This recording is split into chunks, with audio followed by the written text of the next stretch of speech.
Irregular periods వస్తూ ఉంటాయి. అది దేనికి సంకేతం అంటారు? అదేమైనా ప్రమాదకరమా? అది హార్మోనల్ ఇంబ్యాలెన్స్ ఉండొచ్చు, ఫైబ్రాయిడ్స్ కంతులు అంటాం కదా, అడినోమయోసిస్.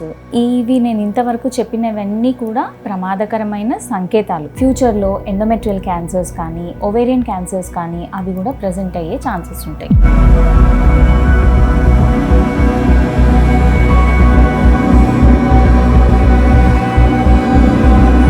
స్టార్టింగ్ స్టేజ్ అయితే ట్రీట్మెంట్ కూడా ఈజీగా ఎగ్జాక్ట్లీ. అదే కొంచెం లాగ్ చేసి ఇప్పుడు ఊరుకుంటే ఫ్యూచర్ లో ఎక్కువ దెబ్బతినే ఛాన్సెస్ ఉంటాయి.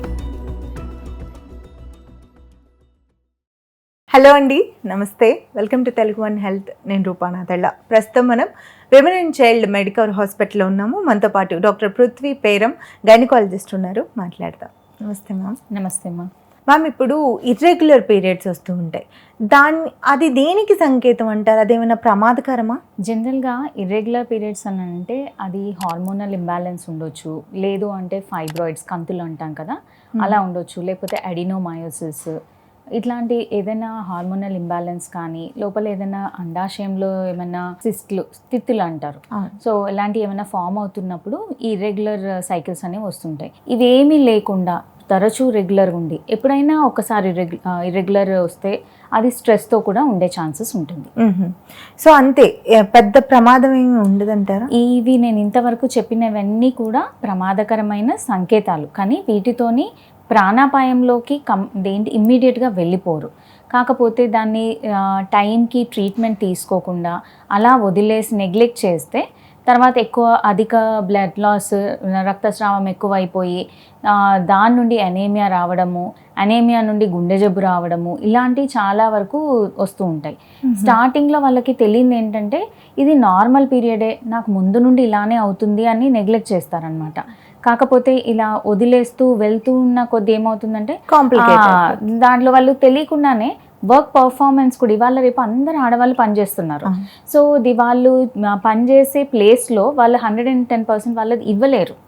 ఎందుకంటే అనేమియాతోని వాళ్ళకి రక్తహీనతతోని మెమరీ కొంచెం దెబ్బతింటుంది, కాన్సన్ట్రేషన్ పవర్ దెబ్బతింటుంది, ఈజీగా అలసిపోతూ ఉంటారు. కానీ ఇవన్నీ వాళ్ళు అది పెద్ద సమస్యగా పరిగణించారు. కానీ అది ఓవరాల్గా లాంగ్ రన్లో చూసినట్టయితే డెఫినెట్గా ప్రాబ్లమాటిక్గా ప్రెజెంట్ అవుతుంది అన్నమాట. మరి ఏ స్టేజ్లో డాక్టర్ని కన్సల్ట్ అయితే మంచిది అంటారు? వెరీ గుడ్ క్వశ్చన్ రూపా. సో ఇక్కడ మనం తెలుసుకోవాల్సింది ఏంటంటే అసలు నార్మల్ పీరియడ్ అంటే ఏంటి, ఇది తెలియకనే చాలా మంది సఫర్ అవుతూ ఉంటారు. ఒక నార్మల్ పీరియడ్ అనేది 3 days నుండి 7 daysకి అవుతూ ఉండాలి. అంతకన్నా తక్కువైనా దేంటి డాక్టర్ దగ్గరికి వెళ్ళి సంప్రదించాలి, లేకపోతే ఎక్కువ 7 days కన్నా ఎక్కువ బ్లీడింగ్ అవుతున్నా డాక్టర్ దగ్గర కన్సల్ట్ చేయాలి. ఇది ఎన్ని రోజులకు ఒకసారి రావడం, 21 days నుండి 35 days వరకు దేంటిది పీరియడ్ లెంత్ని మనం తీసుకోవచ్చు, ఒక సైకిల్ లెంత్.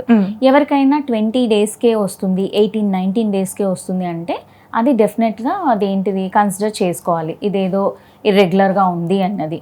చాలామంది ఏమనుకుంటారు, నెల మొదట్లో వచ్చింది, 1st తారీఖుకి ఇది పీరియడ్ వచ్చింది, మళ్ళీ 23వ తారీఖు అంటే ఒకటే నెలలో 2 సార్లు వచ్చిందని చెప్పేసి ఆలోచిస్తుంటారు. కాదు, 1st day of last period నుండి మళ్ళీ నెక్స్ట్ 1st dayని కౌంట్ చేసినట్టయితే ఈ రెండింటి మధ్యలో ఉన్న గ్యాప్ 21 days అంత ఉంటే ఓకే. అంతకన్నా తక్కువ ఉందంటే కంపల్సరీ డాక్టర్ని మీట్ అవ్వాలి. అదే పీరియడ్ స్కిప్ అవుతుంది అంటే 1stకి వచ్చి మళ్ళీ 7th, 8th అట్లాంటి నెక్స్ట్ మంత్లో వచ్చినట్టయితే అప్పుడు కూడా డాక్టర్ దగ్గరికి వెళ్ళి కన్సల్ట్ అవ్వాలి. ఎందుకంటే మోర్ దెన్ 35 daysకి క్రాస్ అయిపోతుంది కాబట్టి.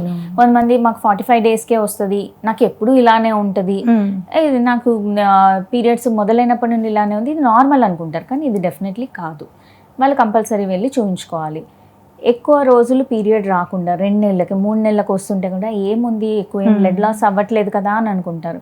కానీ అది రెగ్యులర్ చెకప్లోకి వెళ్ళి చెక్ చేయించుకోకపోతే ఫ్యూచర్లో ఎండోమెట్రియల్ క్యాన్సర్స్ కానీ, ఓవేరియన్ క్యాన్సర్స్ కానీ అవి కూడా ప్రెజెంట్ అయ్యే ఛాన్సెస్ ఉంటాయి. స్టార్టింగ్ స్టేజ్ అయితే ట్రీట్మెంట్ కూడా ఈజీగా ఎగ్జాక్ట్లీ. అదే కొంచెం లాగ్ చేసి ఇప్పుడు ఊరుకుంటే ఫ్యూచర్లో ఎక్కువ దెబ్బతినే ఛాన్సెస్ ఉంటాయి. Thank you ma'am, thank you so much.